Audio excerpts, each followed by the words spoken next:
Good afternoon, everyone. My name is George Akers. I'm a principal at Material Design Build. Welcome to my ranch remodel. It's a project I undertook around 2021 when I had the opportunity to take a rather old house and give it a refreshing new start in life. Built it to the highest standards that we possibly could, and we got an Energy Star credit for doing so. Why don't you come on in with me and we'll take a look. Again, this project started around 2020 when one of my neighbors was going to move out of the house. I had an opportunity to purchase it, and we wanted to keep as much of the original house as possible, but do a full renovation that allowed us to meet and exceed modern standards of building construction. Part of this was repurposing and exposing elements that otherwise you wouldn't see. In particular, the trusses were of great importance to us. They're split ring trusses that were just coming into fashion post-World War II when the house was built. And this was allowing large spans and large open living rooms to finally be introduced into American architecture, whereas before that wasn't plausible. Here in the addition of the house, we also wanted to celebrate the uses of truss. These are red-built trusses. We left these exposed in the ceiling, and in our living room, we see the originals all fully exposed. Now, getting into our kitchen here, we have all high-efficiency appliances. We used an induction stove, range, nice refrigerator. It's really important to have all of your equipment be Energy Star rated. That was part of our program, making sure that as people use stuff in the future, we're using fossil fuels to our greatest advantage. I wanted to keep everything simple and always trying to interplay sustainability with the construction methodology, historically speaking. So part of that was we used some of the original Douglas fir 2x4s and helped integrate those into our cabinetry. In the kitchen cabinets themselves, you can see AC plywood, and that was very popular as plywood was just coming into fashion and use in the era of the 1950s when this house was first built. Part of the project had us using engineered lumber, parallel strand lumber like you see here in our steps. We tried to use as much engineered lumber as we could, a lot of benefits in both strength and stability. Up above are LVLs, laminated veneer lumber. These have a unique benefit of being able to be delivered at over 45 feet to the job site. Why don't you head on upstairs with me and we'll take it from there. Turns out you can have a beautiful HVAC room hidden behind a beautiful walnut door. This door was originally from a bank in Lima, Ohio. Yes, I am pronouncing that correct. And behind it is our utility room.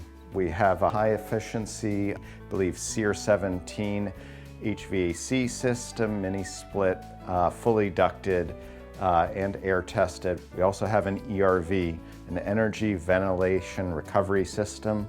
What we've done is we're constantly bringing in fresh air from the outside. We're putting that right into the filtration system, what we call the return of the HVAC, and then that is distributing fresh air while it's controlling the air going throughout the house.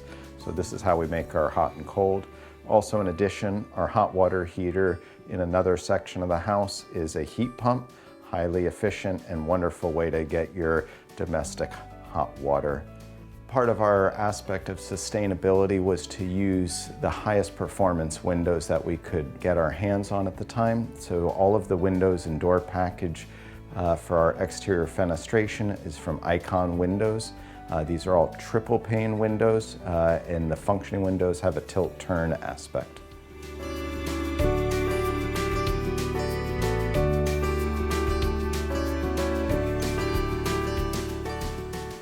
Welcome back, everybody, to the exterior of the ranch rebuild. Here we are getting into the nitty-gritty of the project. What we're looking at is the exterior cladding, which we have 24 gauge steel metal. All of this is factory painted. And what we love about it is its durability factor. It will easily last 75 years, if not longer. And if ever needed to be, we could repaint it. Behind that, we have a small drainage plane, and behind that is our WRB, which is a weather-resistant barrier.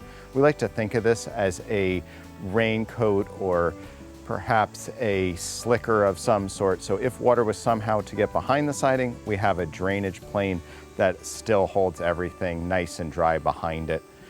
As we get into the next layer behind that, we have an EPS, expanded polystyrene.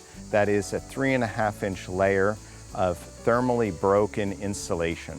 What we have is the windows floating in this perfectly insulated cavity that's happening outside of the frame. What that means is the cold has a lot of trouble getting into the inside of the house. Behind that is our zip sheathing layer. That's our control air barrier. Again, another layer to make sure that air, water, moisture, nothing can get into the house. And then on the other side of that, mentioned earlier, is our LVL stud filled with cellulose, dense packed cellulose, and then we have drywall in between. It's basically a multi-layered process. We like to think of it as a layer cake of insulation. And really, this is the most important part to any house because it helps keep the inside climate very easy to maintain, which is really the most sustainable part of building, where we have to make sure that whoever's living in there is comfortable and it doesn't cost too much to heat and cool.